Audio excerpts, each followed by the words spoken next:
नमस्कार। सुबह के 8 बज चुके हैं और आपने देखना शुरू कर दिया है लाइव सिटीज का विशेष कार्यक्रम सुबह की चाय। मैं हूं आपके साथ खुशबू। और बात सबसे पहले आज अमित शाह बिहार डीजीपी के साथ बड़ी बैठक करने जा रहे हैं। बिहार के सीमावर्ती जो इलाके हैं उसको लेकर बैठक होने वाली है। क्या सीमांचल में कुछ बड़ा होने वाला है, इस पर चर्चा करेंगे। इसके अलावा आज बीजेपी कैंडिडेट अभिषेक कुमार बंटी जो है वो बांकीपुर सीट से जो है नामांकन करने वाले हैं। इसके अलावा आज भरत तिवारी के जो परिवार वाले हैं वो आमरण अनशन पर बैठने वाले हैं। पुलिस प्रशासन के खिलाफ एक बार फिर से उनका गुस्सा फूट पड़ा है। इसके अलावा हम बात करेंगे टीआरई 4 को लेकर शिक्षा मंत्री ने क्या कुछ कहा है। इसके अलावा हम बात करेंगे सम्राट कैबिनेट में जमीन को लेकर क्या कुछ आदेश आया है। राजस्व विभाग के सचिव भी हैं, उन्होंने भी बड़ा आदेश जारी किया है। इन तमाम मुद्दों पर बातचीत करने के लिए हमारे साथ senior journalist Ravi Upadhyay sir मौजूद है, जिनसे हम चर्चा करेंगे। आज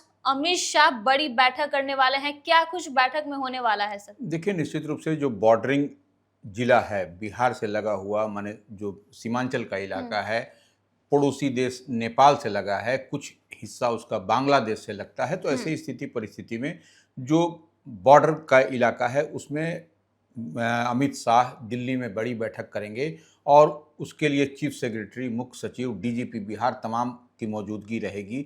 इसके अलावा जो बॉर्डरिंग जिला है उसके एसपी से वह वीडियो कॉन्फ्रेंसिंग या डीएम से वीडियो कॉन्फ्रेंसिंग भी होगी, इतनी बात कही जा रही है। और यह देखिए, अमित शाह का यह पहली बार यह नहीं है कि सीमांचल के इलाके, इससे पहले भी याद होगा आपको कि अमित शाह सीमांचल के इलाके में आए थे और वह वहाँ पर भी बॉर्डरिंग जो जिला की हम लोग बात करते हैं, पूर्णिया, किशनगंज, अररिया, तो वो वहाँ पर वो गए थे, उन लोगों से बात मशवरा किया था।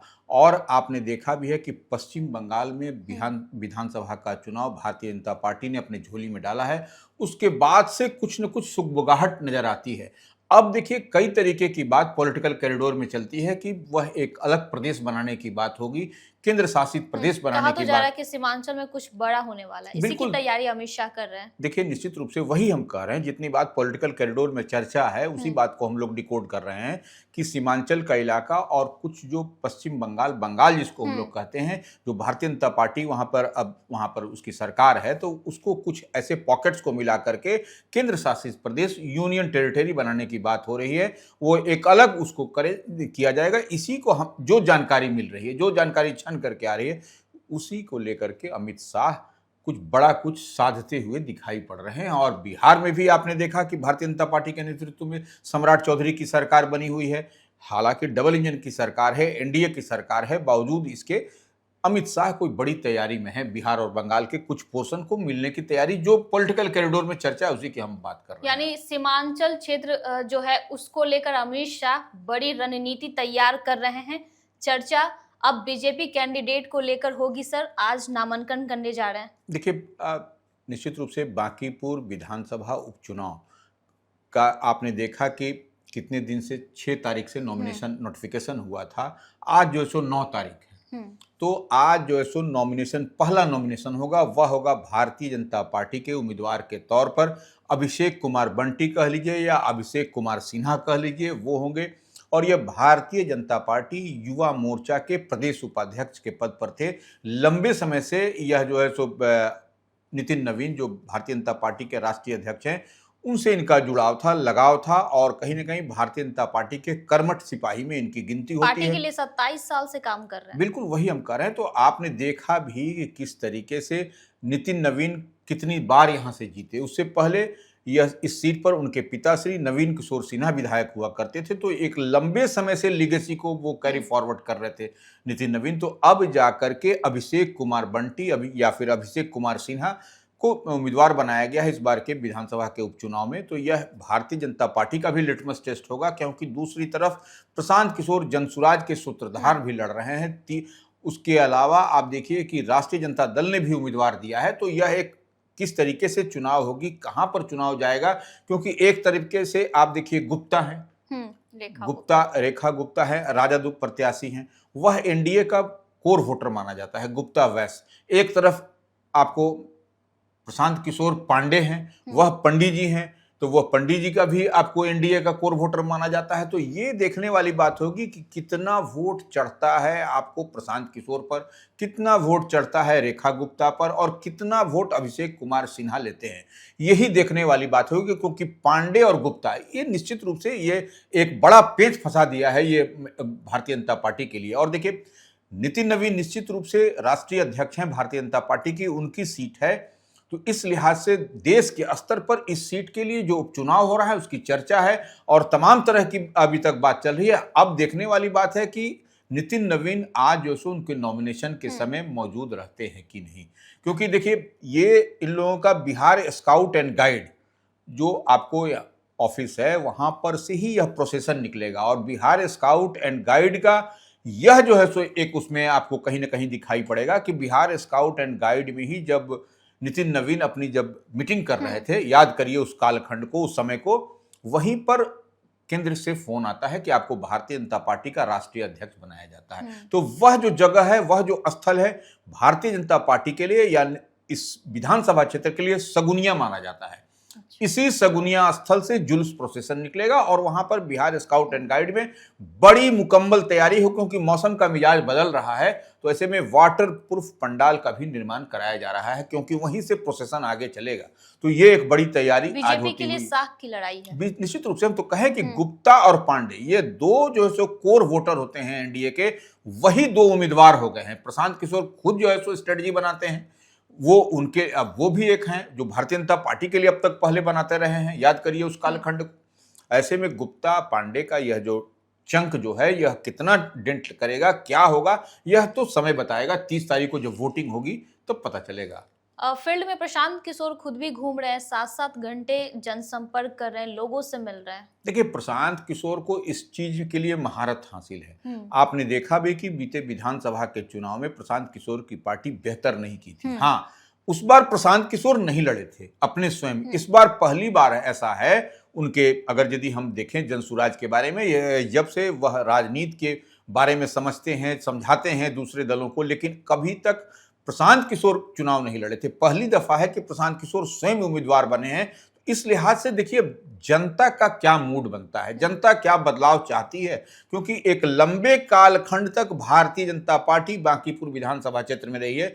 कमोबेश आपको 40 वर्ष आप देखिएगा नितिन नवीन और उसके बाद से नवीन सिन्हा बीजेपी का गढ़ रहा है। बिल्कुल, तो ये आप जो है सो एक ही परिवार कह लीजिए या एक ही पार्टी कह लीजिए, उसका जब इतने कालखंड तक, तो ये एक मॉडल जो सो विधानसभा के क्षेत्र में इसको उभर करके आना चाहिए था, क्योंकि 35 साल 40 साल का एक लंबा कालखंड होता है। और ऐसे में बांकीपुर विधानसभा आप देख पा रहे हैं, हम लोग समझ पाते हैं कि हार्ट ऑफ द सिटी है, बावजूद इसके कीचड़ कादों से बजबजाहट और एक तरीके से कहा जाए अर्बन एरिया है, लेकिन अर्बन स्लम भी इस एरिया में है। तो ये सबसे बड़ी बात है कि अब तक आपने उसको मॉडल विधानसभा नहीं बनाया। तो यह अब देखने वाली बात है कि क्या कुछ होता है, क्या कुछ कर पाते हैं भारतीय जनता पार्टी। तो बीजेपी के लिए ये वर्चस्व की लड़ाई तो है ही, साथ ही साथ प्रशांत किशोर के लिए भी नाक की लड़ाई है। तो देखना होगा। वहीं अब चर्चा TRE-4 को लेकर करेंगे। शिक्षा मंत्री ने क्या कुछ कहा है? देखिए, TRE-4 के लिए मिथिलेश तिवारी जो शिक्षा मंत्री हैं कि 25 जुलाई को नोटिफिकेशन अधिसूचना बीपीएससी को भेज दी जाएगी, बिहार लोक सेवा आयोग को। निश्चित रूप से बिहार लोक सेवा आयोग को ही अधिसूचना भेजने के बाद मुकम्मल तौर पर यह नोटिफिकेशन निकलेगा कि क्या कुछ कैसे होगा और कितनी सीटों पर वैकेंसी होगी, कितना सीट है, किस पद के लिए कहाँ। तो यह सब आपको अब मिथिलेश तिवारी शिक्षा मंत्री कह रहे हैं, तो हमको लगता है कि इसी माह सब कुछ होता हुआ दिखाई पड़ेगा आपको। चर्चा आगे करेंगे। अब कैबिनेट को लेकर, कैबिनेट में बीते दिन क्या कुछ बड़ा फैसला हुआ था सर जमीन को लेकर? देखिए, निश्चित रूप से सम्राट कैबिनेट की बड़ी बैठक हुई। आपने देखा भी कि कितने जो है सो बेली विल पुल बनाने की बात हुई भागलपुर में। इसके अलावा जो है सो केंद्रीय विद्यालय के लिए जमीन का अलॉटमेंट हुआ। अब उसके अलावा सैटेलाइट टाउनशिप के लिए सरकार जमीन खरीदने के लिए आपको बड़ी राशि का जो है सो एलोकेशन करने की बात कही है, और उसमें बुनियादी सुविधाओं का विकास हो सके, जैसे पानी, बिजली, नल, जल, तमाम तरह की बात होगी। और इसके लिए पटना, सोनपुर और गया जी मुजफ्फरपुर में बनने के लिए ग्रीनफील्ड सैटेलाइट टाउनशिप की जो बात होती है, इसी के लिए आपको हरी झंडी आपको कैबिनेट से मिली है। अब सिर्फ इसको मुहर तो कैबिनेट की लग गई है। अब देखने वाली बात है कि सरकार की की जो सो इम्प्लीमेंटेशन है, कब से सरकार इसको सैटेलाइट टाउनशिप ग्रीनफील्ड की जो बात कही जा रही है, इस पर कब से काम शुरू होता है। वहीं राजस्व विभाग ने भी आदेश दिया है। देखिए, राजस्व एवं भूमि सुधार विभाग की ओर से लगातार कई तरीके की बात कही जा रही है और यह राजस्व एवं भूमि सुधार विभाग यह भूमिहीन परिवार को जमीन देने की बात कही जा रही है। इसके लिए आपको वासहीन परिवारों को, ऐसे जो माने बगैर जिसके पास कोई जमीन नहीं है, अभियान बसेरा के तहत उसकी लिस्ट तैयार करने के लिए कहा है और 15 अगस्त तक इसका जो टारगेट है, इसको लक्ष्य को पूरा करने के लिए राजस्व एवं भूमि सुधार विभाग की ओर से कहा गया है। और देखिए, जय सिंह जो इसके सेक्रेटरी हैं राजस्व एवं भूमि सुधार विभाग को, लंबे समय से रहे हैं।